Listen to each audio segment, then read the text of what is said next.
A girl was born in a small village in France. She could not read. She could not write. Nobody knew her name outside that village. Then, just a few years later, this same girl led an army. She wore armor. She carried a flag. Kings listened to her. And then, at just 19 years old, they tied her to a wooden pole and burned her alive. How does a poor farm girl end up commanding a king's army? And why did the very country she saved let her die in fire? A 17-year-old girl said she heard the voice of God, and a whole country followed her. To answer that, you have to go back to the beginning. This is the story of Joan of Arc. She was born around 1412 in a small village called Domremy in the east of France. Her family were farmers. They were not rich. They were not important. Joan never learned to read. She never learned to write. Like most poor girls at that time, she spent her days doing farm work and helping her mother. But France at this time was in deep trouble. For almost 100 years, France and England had been fighting a long, brutal war. People later called it the 100 Years' War. By the time Joan was a child, England was winning. English soldiers controlled large parts of northern France. The French king was weak. Many French people believed their country would soon disappear completely. This was the world Joan grew up in, war all around her, fear all around her. Hope was hard to find. Then something strange happened. When Joan was only 13 years old, she said she heard voices. She believed these voices came from God and from saints. The voices spoke to her again and again. At first, the voices told her simple things. Be good, go to church, help others. But over time, the voices changed. They told her something much bigger. They told her to save France. Joan said the voices told her to find the future king of France, a man named Charles.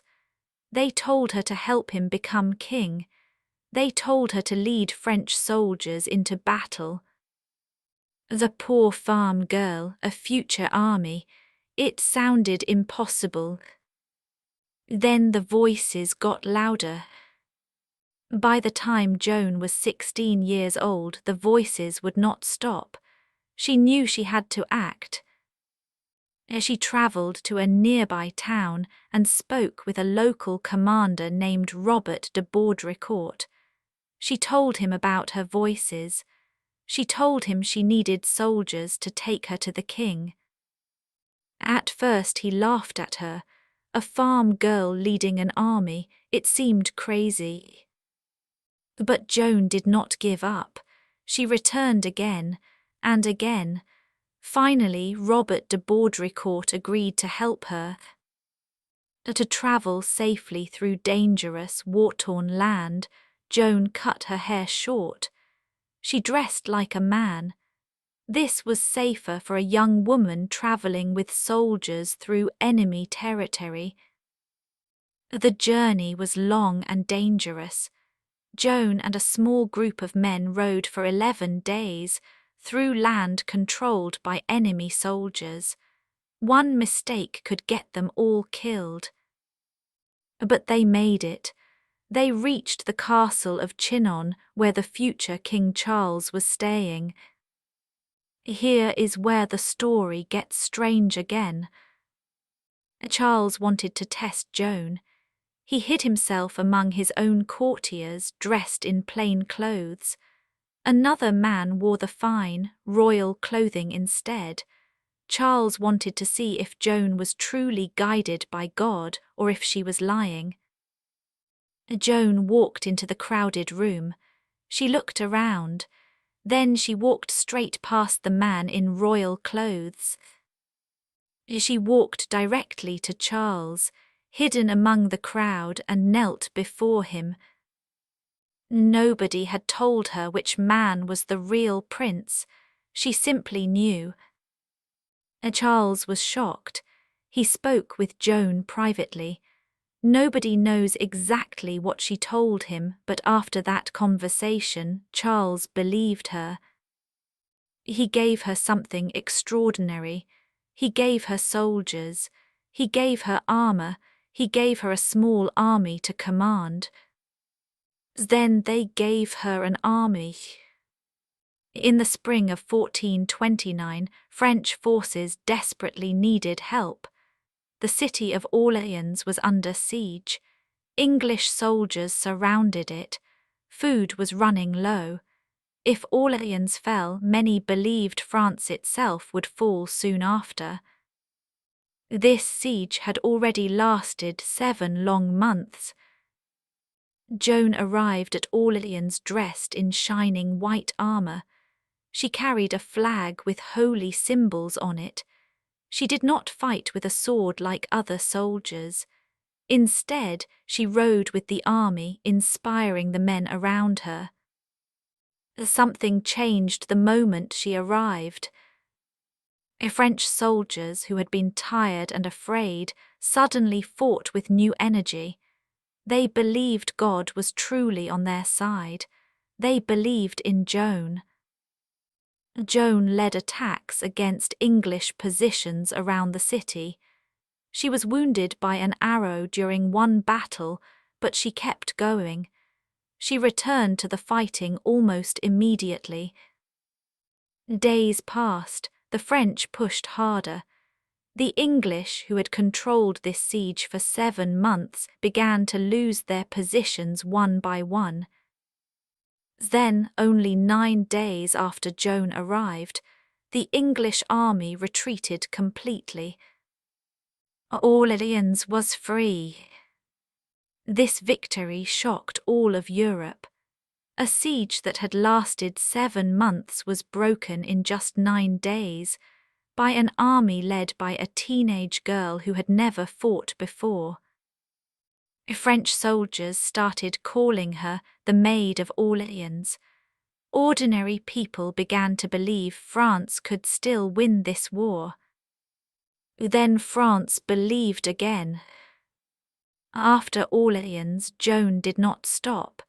She told Charles they needed to move fast. They needed to go to the city of Reims. Reims was special.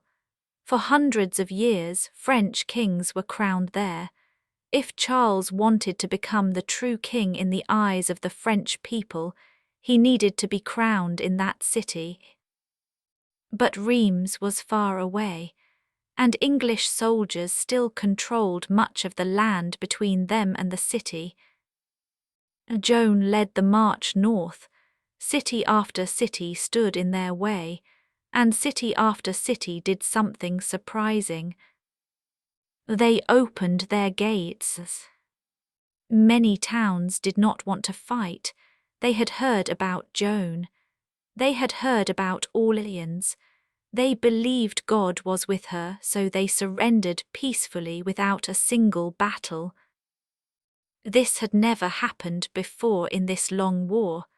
An army moving through enemy land, and towns simply opening their doors. On July 17, 1429, they reached Reims. Inside the great cathedral, Charles knelt down. A crown was placed on his head.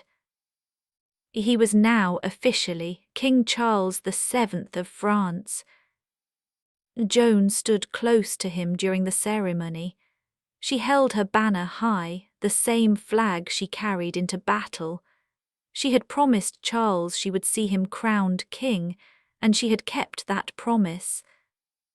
It took her less than 1 year to do it. This was the highest point of her entire life. A poor farm girl who could not read or write had helped crown a king. But her story was not finished, and not every chapter would be this happy. Then her luck ran out. After the coronation, something changed. King Charles VII became more cautious. He wanted peace talks with the English instead of more fighting. He no longer gave Joan the full support she once had. But Joan did not want to stop. She believed her mission from God was not finished. She continued fighting, sometimes with less help from the king than before. In May of 1430, Joan was near a town called Compiègne. The town was under attack, and Joan rode out to help defend it. During the fighting, something went wrong. Joan and her soldiers were pushed back toward the town gates. The gates closed before she could get inside. She was trapped outside, surrounded by enemy soldiers. Soldiers from Burgundy, a French group allied with England, captured her. They pulled her off her horse and took her prisoner. News spread fast. The Maid of Orléans, the girl who saved France, was now a prisoner. Everyone expected King Charles to act. He owed his crown to her. Surely he would pay to free her or fight to rescue her. He did nothing. Months passed. Nobody came to save her. Eventually, the Burgundians sold Joan to the English. They paid a large sum of gold for her, around 10,000 gold coins. To the English, she was not just a prisoner. She was a symbol they desperately wanted to destroy. The king she crowned did not lift a hand to help her. Then they put her on trial. The English did not want to simply kill Joan. They wanted to prove she was a fraud. They wanted to prove her voices were false or even evil. If they could destroy her reputation, they could destroy everything she stood for. So they organized a trial. It began in January of 1431 in a city called Rouen. The judges were French churchmen, but most of them supported the English side. The trial was not fair from the very beginning. They accused Joan of heresy. This meant they claimed she had gone against the teachings of the church. They also attacked her for wearing men's clothing, which they said was forbidden for a woman. Joan stood alone. She had no lawyer. She could not read the documents used against her. She was still a teenager, facing trained churchmen who asked difficult, tricky questions designed to trap her. But something surprising happened. Again and again, Joan gave answers that confused her judges. When they asked complicated questions meant to trap her, she often answered with simple, clever honesty. One famous moment happened when a judge asked her a dangerous question. He asked if she believed she was in God's grace. If she said yes, that would be a sin of pride. If she said no, that would mean she admitted guilt. Joan answered carefully. She said if she was not in God's grace, she hoped God would put her there, and if she was, she hoped God would keep her there. Even trained churchmen could not find a way around an answer like that. The trial dragged on for months. Week after week they questioned her. Week after week she held her ground. But in the end, the outcome was already decided before the trial even began. The English wanted her dead, and eventually they got what they came for. They declared her guilty. Then the fire took her. On May 30th, 1431, they led Joan to the market square in Rouen. A large crowd gathered to watch. She was tied to a tall wooden pole. Wood was placed around her feet. Everyone in that square knew what was about to happen. Joan asked for a cross. A soldier made a small wooden cross and gave it to her. She held it close. Then the fire started. Witnesses said Joan called out to God as the flames rose around her. She prayed until her very last breath. She was only 19 years old. After she died, the English made sure her body was completely burned. They wanted no bones left behind. They did not want people to keep pieces of her body as holy objects. They wanted her gone, completely and forever. But you cannot burn a story. 25 years after her death, something remarkable happened. King Charles VII, the very man she had crowned, ordered a new trial. This new trial looked at everything again. It called witnesses who knew Joan. It studied the original trial carefully. The result was clear. The first trial had been unfair. Joan of Arc was declared innocent.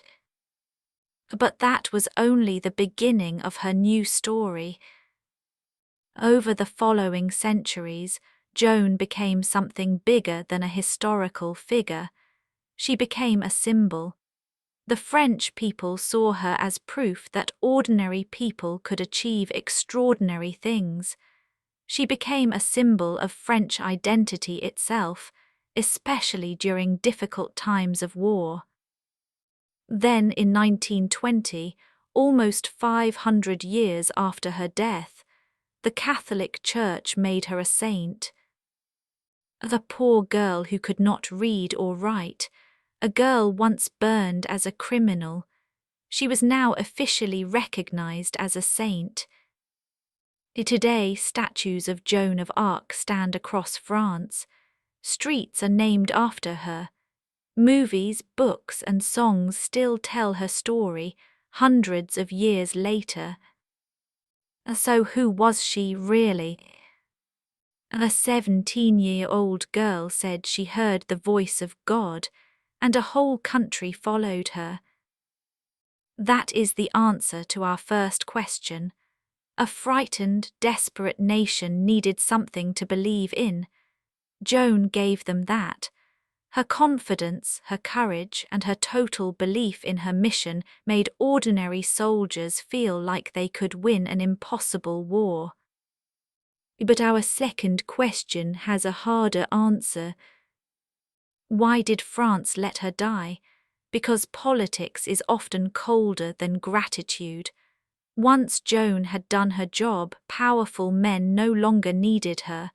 Saving her would have been risky and difficult, so they simply let her disappear.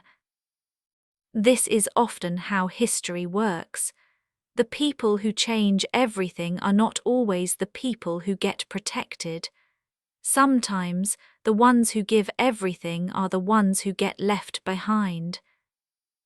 Joan of Arc gave France a king, a victory, and a new belief in itself. In return, France gave her fire. Her body burned in 1431, but her story never did.